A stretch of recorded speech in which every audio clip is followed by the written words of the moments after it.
Good afternoon and welcome to the Midday News. Here's what we have in the bulletin. Houses firebombed, one man dead and major gun find in Gregory Park, St. Catherine this morning.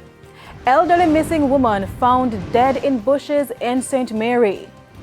And later in sports, Tina Clayton breaks national junior record to win gold in Cali, Colombia.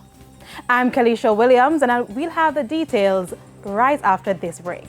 Welcome back to the Midday News and thanks for staying with us. One man is dead and several guns recovered following a daring gun battle between gunmen and the police in Gregory Park, St. Catherine this morning. Meanwhile, 11 houses were destroyed by the gang members. The area has been tense since earlier this week when 3 houses in the community were firebombed. Now our reporter Kirk Wright is in Portmore and now reports. Now the latest here in Gregory Park, this section of Gregory Park called Mexico, is that people are moving up because they're fearful. Now, here is where 11 board structures were set ablaze last night, and so that's sometime after 12, we understand. And then when the police responded to houses on fire here, they were told that the possible perpetrators may have ran across the Dyke Road into bushes. On approach of the team in that area, they were fired on. The team took evasive action, returned fire. After that, one person was found suffering from gunshot wounds. 2 men ran from the police further into the bushes.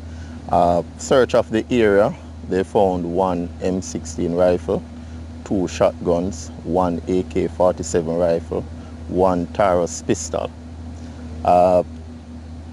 Further search of the area, after that, subsequent to that, another weapon was found, which is a .380 pistol. The SSP said when they went into the bushes, they saw what seemed to be an established camp where the men were living. They saw foodstuff, they saw items used to clean guns, WD-40, which means that the men were living there for some time. He also believes that the men who were in the bushes are the ones responsible for setting these houses ablaze.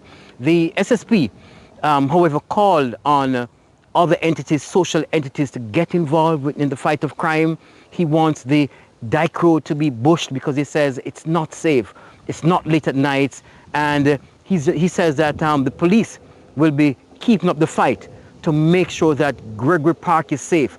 Finally though, the police have released the names of some people who he thinks are responsible for the violence in the area and setting these houses ablaze. We believe that Shane Williams, OC Gaza Toussaint, a man who goes by the name Teacher, and Imaro Mackenzie, OC Munga, and Kirkwind, OC Big Red, are persons of interest who can assist us in this investigation. We are inviting those persons to turn themselves into the police immediately.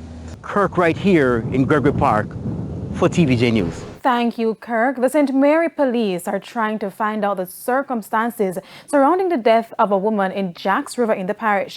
As Sandy Williams reports, the residents are upset at the police's response after the woman's body was discovered in bushes. About 3 p.m. on Wednesday, residents launched a search for 56-year-old Anne-Marie Henderson of Eden Hill in Jacks River. It's understood that Miss Henderson was last seen dancing at a party in the community last Friday night.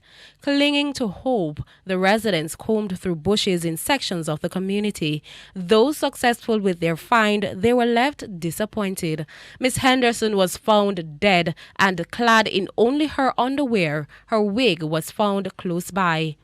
Boy, we are in shock, man. Real shock. When I say shock, we are in shock. Because we went on a search this afternoon, 3 o'clock. 20 of us go all direction. And we did find the body. All the way see a go in the community right now, a phone is this a going. Because why don't carry the woman body over here so can rape her and kill her over here so? I mean, we are search the body all over the place right now. Eh? Jamaica, where we are come to? We are come to a scenario, you know, in this place, you know. People are rape our people and kill them, you know. But me a beg father, please, me a beg you know. Have mercy upon them and who did this to marry right now. Have mercy upon them. I know my mother and everybody and did this side good, you know. So when my mother went missing, it was it was a bit shock to me, you know, because you know, especially my sister, them tell me say she's not like that. She never been away for so long, you know. So I was just at work today and decide to come this side, come find out what I go on with the brothers and sisters, and this me come run up in here, you know. Find a mother in a bush, die, you know. The police were then alerted, but 2 hours passed from finding the body of this elderly lady, and now we call the police officers at the station, Recovery Station, which is St. Mary, and now we can't see no turn up the police them. So and journalists want to know what I go on in the system, you see me? Because if I double standard or what, because we don't know what, I know the police can't turn up. TVJ News understands that the police did not have any vehicles at the time to respond. There's a problem in Jamaica then, and journalists have to fix what I go on, because this don't look good. The police eventually showed up at the scene. It's still not clear what caused her death. Sandy Williams, TVJ News. Another tragedy in Clarendon. This time, a 79-year-old farmer was found dead in his home with several wounds all over his body. More in this report. It's a scene that is familiar to Clarendon. Onlookers appearing anxious as investigators remove a body from a house in Springfield. The victim, a 79-year-old farmer, Lanford Henry. We were told residents noticed that Mr. Henry, who lived alone, was missing from Tuesday, and when his relatives went to check on him Wednesday afternoon. My brother was there working and they don't see him from yesterday, so the neighbor called and said make a check. So when him check the body, him go find. Just find him lie down there. Investigators said Mr. Henry had several wounds all over his body. However, it is not clear which weapon was used to inflict them. Several of Mr. Henry's animals were also missing, leaving many to believe it was a case of predial larceny turned fatal. It's alleged that they break into his house maybe last night or the night before. Nobody really sure because he lives alone. And as you can see, the police are here, the crime scene are here, the detectives are here, and they're doing their investigation. Counsel for the Thompson Town Division, Colin Henry, who was also on the scene, said the incident is a major setback in the community. It's a community that we are seeking to build, and this is one that we don't want in this community. The incident comes just over a month after the bodies of 5 people from one family were found in the parish. Now, residents questioning what is being done to address the crime wave in Clarendon. Why I tell you the country turn upside down. You understand? Turn upside down because you want to tell me say you work all your life and when you feel retire and enjoy yourself, that's the time people are going to just come and take away your life like that and take away all what you have. Something has to be done about it. It is really sad. It's really a sad day for this community. It's also a sad day for Jamaica when we can look at a elderly man, and also is titled in a church as a deacon and took his life like this. It's now time for the Business Minute with Cody and Barrett.